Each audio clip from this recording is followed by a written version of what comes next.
திருச்சிற்றம்பலம். தென்னாடுடைய சிவனை போற்றி, எந்நாட்டவருக்கும் இறைவா போற்றி. அனைவருக்கும் வணக்கம். நம்ம இன்னைக்கு பார்க்கக்கூடிய பதிவு என்னன்னு பாத்துட்டீங்கன்னா, 1 செப்டம்பர் 2025 முதல் 7 செப்டம்பர் 2025 வரை நடக்கக்கூடிய வார பலன்களை பத்தி தான் நம்ம பார்க்க போறோம். அதுக்கு முன்னாடி நம்மளோட சேனலை சப்ஸ்கிரைப் பண்ணிக்கோங்க. பொதுவா இந்த வாரம் என்னென்ன விசேஷங்கள், என்னென்ன கிரக நிலைகள் மாற்றங்கள் அப்படிங்கறத நம்ம பார்க்கலாம். செவ்வாய்க்கிழமை ஆவணி மூலம் மணிவாசக பெருமானுக்காக சிவபெருமான் பிட்டுக்கு மண் சுமந்து பிறம்படி பெற்ற திருநாள். அன்று எல்லா ஆலயத்திலையும் பார்த்துட்டீங்கன்னாலுமே சிவபெருமானுக்கான விசேஷங்கள் நடக்கும். அன்று நாமளும் கலந்து கொள்வது ரொம்ப விசேஷம்.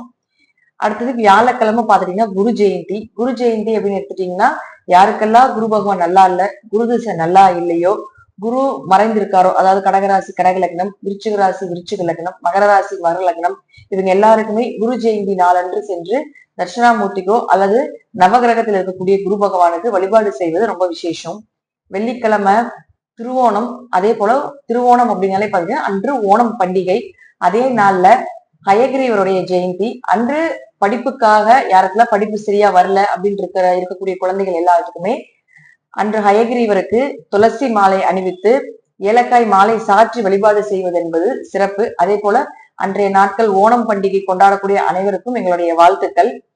சனிக்கிழமை அண்டத்தையே ஆளக்கூடிய நடராஜ பெருமானுக்கு அபிஷேகம் நடக்க போகுது. நடராஜர் அபிஷேகம் அன்று உங்க ஊர்ல இருக்கக்கூடிய எல்லா சிவாலயங்கள்லயும் நடராஜ பெருமான் இருப்பார். அந்த நடராஜ பெருமானுக்கு அன்று அபிஷேகம் நடக்கும்.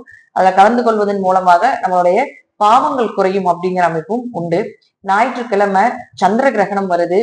சந்திர கிரகணம் வரக்கூடிய காலகட்டங்கள்ல அன்றைய நாள் பார்த்தீங்கன்னா சதய நட்சத்திரம், சதயம், திருவாதிரை, சுவாதி நட்சத்திரக்காரங்கள் ரொம்ப கவனமா இருந்துக்கணும். அதே போல சந்திரனான நட்சத்திரமாக இருக்கக்கூடிய திருவோணம், ரோகிணி, அஸ்தம், இந்த 3 நட்சத்திரக்காரர்களும் கொஞ்சம் கவனமாக இருந்து கொள்வது என்பது சிறப்பு. இப்போ இந்த வாரம் பாத்தீங்கன்னா எந்த கிரகங்களுமே மாறல.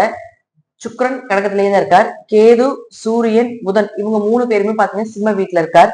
செவ்வாய் அதே போல மாத கிரகங்களாக இருக்கக்கூடிய செவ்வாயும் கன்னியா வீட்டுல இருக்கார். ராகு கேதுகள் அதே போல கும்பத்திலையும் சிம்மத்திலையும் இருக்கிறார்கள். சனி வக்ரகதியில தான் இருக்குது. இந்த வாரம் முழுவதும் வக்ரத்துல இருப்பார் நவம்பர் மாசம் வரைக்கும். குருவும் பாத்துட்டீங்கன்னா உங்களுக்கு மிதுன வீட்டுல இந்த வருடம் முழுவதும் இருப்பாங்க. பொதுவா சந்திர கிரகண நாட்களையும் சூரிய கிரகண நாட்களையும் பிதிர்தோஷம் செய்வது என்பது ரொம்ப விசேஷம். ரொம்ப சூசைட் பண்ணிட்டாங்க, ரொம்ப சூசைட் பண்றதுனால ஏதாவது கஷ்டங்கள் குடும்பத்துல நடந்துகிட்டே இருக்குது, அதனுடைய தாக்கங்கள் எங்களால தாங்கவே முடியல, சிறு வயதுல மரணம், ஆக்சிடென்ட், இது போல துர்மரணங்கள் நடக்கக்கூடிய ஒரு குடும்பத்துல நடந்துட்டு இருக்கக்கூடிய ஒரு குடும்பம் ரெகுலரா இந்த மாதிரி எல்லாம் இருக்கும். 2 வருஷத்துக்கு ஒருக்கா 3 வருஷத்துக்கு ஒருக்கா இப்படி எல்லாம் ஒவ்வொரு குடும்பத்துல பாத்துட்டீங்கன்னா இது போல இழப்புகள் நிறைய நடக்கும். அது போல இருக்கக்கூடியவர்கள் பாத்தீங்கன்னா இந்த சந்திர கிரகண நாட்கள்ல சென்று ஏதாவது ஒரு ஆலயத்துல, நிறைய ஆலயத்துல கிரகண தோஷம் நிவர்த்தி பண்றாங்க, அப்படி போய் செய்து கொள்வது என்பது நல்லது. அப்படி இல்லைங்க அப்படின்னா அன்றைய நாட்கள்ல உங்களுடைய பித்திருக்களுக்கு வீட்டுல தயிர் சாதமும் கருப்பு எள்ளும் வைத்து வழிபாடு செய்வதன் மூலமாக உங்களுக்கு அந்த சூசைட் சம்பந்தப்பட்டது, துர்மரணங்கள் சம்பந்தப்பட்டது, சிறு வயது இறப்புகள் சம்பந்தப்பட்டது, குடும்பம் வளர்ச்சி இல்லாம இருக்கக்கூடியவர்களுக்கு எல்லாமே அன்றைய நாள் இது போல பரிகாரங்கள் செய்யும் பொழுது நிச்சயமாக உங்களுக்கு ஒரு நல்ல வளர்ச்சி கிடைக்கும் அப்படிங்கறதுல மாற்றம் இல்லை. இப்போ ஒவ்வொரு ராசிக்கும் இந்த வாரம் எப்படி இருக்கும் அப்படிங்கறத நம்ம முழுமையா பார்க்கலாம். துலா ராசிக்குண்டான இந்த வார பலன்கள் எப்படி இருக்குன்னு பார்க்கலாம். துலா ராசியின் அதிபதி சுக்கிர பகவான் ராசிக்கு 10ஆம் வீட்டுல போய் நிக்கிறார். ராசி அதிபதி 10ல் இருக்கும் பொழுது தொழில் வளர்ச்சி உண்டு, தொழிலை நோக்கிய பயணங்கள் உண்டு, தொழிலுக்குண்டான எல்லா விஷயங்களுமே நிச்சயமாக நடப்பதற்கு வாய்ப்புகள் உண்டு. ஒரு புதிய நபர்களை பார்ப்பது, தொழிலுக்கு அடுத்த கட்டம் இன்னும் செய்யலாம், அல்லது தொழிலேயே வளர்ச்சிகளை கொடுக்கறது, புதிய புதிய சிந்தனைகள் வர்றது, தொழில் ஜாதகமாக உங்க ஜாதகம் இருக்குது அப்படின்னா மிகப்பெரிய வளர்ச்சி துலாத்துக்கு உண்டு இந்த வாரம். அதே போல பாருங்க, செவ்வாய் 2-7 கூட போய் 12ல போய் நிக்கிறார். தொழில் வளர்ச்சியை கொடுத்தாலும் கூட அதற்கு செலவுகளும் உண்டு அப்படிங்கிறது காட்டுது. 12ஆம் இடம் அப்படிங்கிறது விரயஸ்தானம் இல்லையா? அப்ப 2 கூட போய் 12ல நிற்கும் பொழுது விரயங்கள் உண்டு. அப்ப 2ங்கிறது குடும்பம். அப்ப குடும்பத்துக்காக விரயம் பண்ணக்கூடிய ஒரு அமைப்பை ஏற்படுத்தி கொடுப்பார். 12ஆம் இடம் அப்படிங்கிறது பயணங்கள், இன்ப சுற்றுலா, ஆன்மீக சுற்றுலா, இதெல்லாம் சொல்லக்கூடிய அமைப்பு. அப்ப 2ஆம் அதிபதி போய் 12ல நிற்கும் இந்த வாரம் ஏதாவது குடும்பத்தோட ஏதாவது கோயிலுக்கோ இன்ப சுற்றுலா போயிட்டு வரக்குண்டான அமைப்போ, ஏதாவது ஒரு சிறு பயணமாக செய்வதற்குண்டான வாய்ப்பை நிச்சயமாக ஏற்படுத்தி கொடுப்பார். அவரே 7ஆம் அதிபதி ஆகி 12ல நிற்கும் பொழுது கணவர் மனைவியோடு சேர்ந்து போறது, கணவருடைய குடும்பத்தோடையும் மனைவியோட குடும்பத்தோடையும் சேர்ந்து ஏதாவது ஒரு ஃபங்க்ஷன் அட்டன் பண்றது, இதெல்லாமே இந்த வாரம் ஏற்படுத்தி கொடுப்பார். செவ்வாய் 12ல் இருக்கும் பொழுது கொஞ்சம் கால் வலி, இடுப்பு வலி, கால் பாதம் எரிச்சல் ஆகிறது, வலி ஆகிறது, கால் ஊன முடியல, இதெல்லாமே ஏற்படுத்தி கொடுக்கும். அப்ப அதுல மட்டும் கொஞ்சம் கவனமா இருந்துக்கணும். அடுத்தது பாருங்க, சூரியனை பொறுத்த வரைக்கும் பாத்தீங்கன்னா 11ஆம் அதிபதியும் புதனும் கேதுவோட சேர்ந்து இருக்கிறார். பொதுவாக சூரியன் தான் உங்களுக்கு 11ஆம் அதிபதி. அவர் கேதுவோடு இருக்கிறார். சூரியன் கேது சேர்க்க, சந்திரன் கேது சேர்க்க, சூரியன் ராகு சேர்க்க, சந்திரன் ராகு சேர்க்க, இதெல்லாம் உங்க ஜாதகத்துல இருக்குது அப்படின்னா இந்த வாரம் சந்திர கிரகணம் வரக்கூடிய காலகட்டங்கள்ல நீங்க கண்டிப்பாக கிரகண தோஷம் செய்து கொள்வதும் பித்ரு தோஷம் செய்து கொள்வது என்பது ரொம்ப சிறப்பு. இது உங்களுக்கு வளர்ச்சி பாதை, அடுத்த கட்டத்துக்கு உண்டான பாதையை ஏற்படுத்தி கொடுக்கும். ஒண்ணு. ரெண்டாவது விஷயம் என்னன்னு பாத்துட்டீங்கன்னா, நம்ம முதலே சொல்லியிருக்கிறோம், ராசி அதிபதி 10ல இருக்கு. 10ஆம் இடங்கிறது தொழில் ஸ்தானம் மட்டும் கிடையாதுங்க, கர்மஸ்தானம். நீங்க என்ன கர்மாவை வாங்கிட்டு வந்திருக்கிறீங்க அப்படின்னு சொல்லக்கூடியது 10ஆம் இடம். ஒரு ஜாதத்துல 10ஆம் இடத்தை வச்சு அவங்களுடைய கர்மாவை நம்ம தெரிஞ்சுக்கலாம். காலபுருஷனுக்கு மகர ராசியே கர்மஸ்தானாதிபதி. அப்ப மகர ராசியில கர்மத்தை கழிக்கத்தான் வந்திருக்காங்க அப்படிங்கிற அமைப்பு உண்டு. அப்போ எல்லாருக்குமே அந்த அமைப்பு உண்டு.